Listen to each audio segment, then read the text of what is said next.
Rajad supremo Lalu Prasad Yadav Bihar की राजनीति में मजबूत नेता के तौर पे जाने जाते हैं और राष्ट्रीय जनता दल के नींव में लालू यादव का खून पसीना और मेहनत कहीं ना कहीं कतरा कतरा भरा हुआ है। तब जाके राष्ट्रीय जनता दल कई दशकों से बिहार में मजबूती के साथ लगातार खूंटा गाड़े हुए है। लालू प्रसाद यादव के भरोसेमंद साथी कहिए या कभी कभी विरोध के सुर उत्पन्न होने वाले एक नेता के तौर पे शिवानंद तिवारी को भी जाना जाता है। कई दफ़ा ऐसा भी मौका आया जब शिवानंद तिवारी ने लालू यादव के साथ रह के अलग राह को अपनाया, फिर लालू यादव के साथ भी हुए। अब आरजेडी की विरासत तेजस्वी यादव के हाथों में है, लेकिन उम्र के इस पड़ाव में लगातार शिवानंद तिवारी को लालू यादव का शुभचिंतक कह सकते हैं। 2025 के चुनावी लड़ाई में जहां तेजस्वी यादव की करारी हार हुई, आरजेडी पार्टी 25 सीटों पर सिमटी, नेता प्रतिपक्ष तेजस्वी यादव यूरोप दौरे पे गए।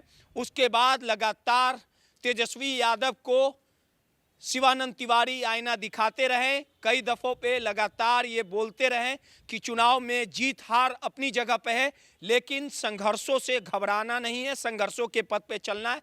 और यूरोप के दौरे को लेके शिवानंद तिवारी ने अपने पोस्ट के माध्यम से कई दफ़ा ये भी कहा कि नेता प्रतिपक्ष तेजस्वी यादव को चुनावी हार के बाद जनता के बीच जाना चाहिए था, कार्यकर्ताओं के साथ रहना चाहिए था, कार्यकर्ताओं के सुख दुख में कदम से कदम मिला के चलना चाहिए था। ये तमाम वक्तव्य शिवानंद तिवारी के थे।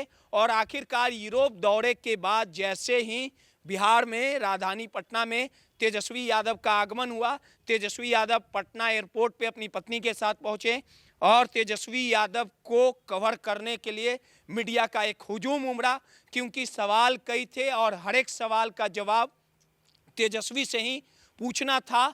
और मीडिया लगातार इस आस और इस इंतजार में थी कि तेजस्वी यादव से हार का वजह पूछा जाएगा। तेजस्वी ने साफ तौर पे कहा कि हम हारे नहीं, हमें हराया गया है। ये तमाम बातें तेजस्वी ने कही। तेजस्वी ने कहा कि 100 दिनों तक हम शांत रहेंगे, उसके बाद सरकार से सवाल पूछा जाएगा। और जैसे ही तेजस्वी पटना पहुंचे थे, मीडिया से वार्तालाप कर रहे थे, उसके बाद फिर से शिवानंद तिवारी की एंट्री हुई। शिवानंद तिवारी ने फिर से कहीं ना कहीं तेजस्वी को घेरने का काम किया, तेजस्वी के शुभचिंतक बनने का काम किया और ये बातें कही कि ये अशुभ संकेत हैं कि नेता प्रतिपक्ष तेजस्वी यादव पटना आते हैं, कोई विधायक मौजूद नहीं रहता, यानी तेजस्वी यादव के स्वागत में आरजेडी का कोई विधायक नहीं था, तमाम कार्यकर्ता थे और तेजस्वी यादव सीधे अपने घर चले जाते हैं। उन्हें कार्यालय जाना चाहिए था। तो समझिए कि किस प्रकार से शिवानंद तिवारी ने कहीं ना कहीं तेजस्वी को फिर घेरा है, आरजेडी को आईना दिखाया है। वही शिवानंद तिवारी हैं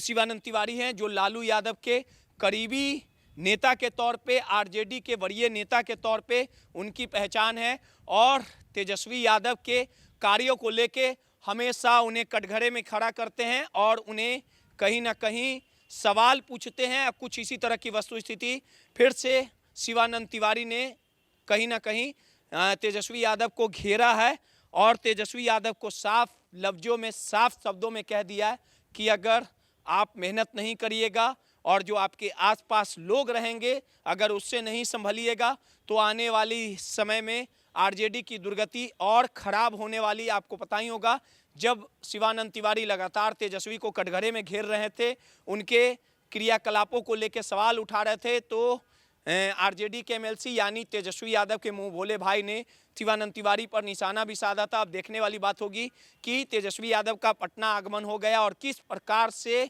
मजबूती के साथ विपक्ष की भूमिका के तौर पे तेजस्वी यादव कार्य करेंगे, किस प्रकार से अपने पुराने वजूद को लौटेंगे, जमीन पे उनका किस प्रकार से काम रहेगा और शिवानंद तिवारी के बातों को वो कितना गंभीरता से लेते हैं, ये सब कुछ आने वाले समय में देखना दिलचस्प होगा। सहयोगी अनिल के साथ रोहित, माईपीडीएस समाचार, पटना।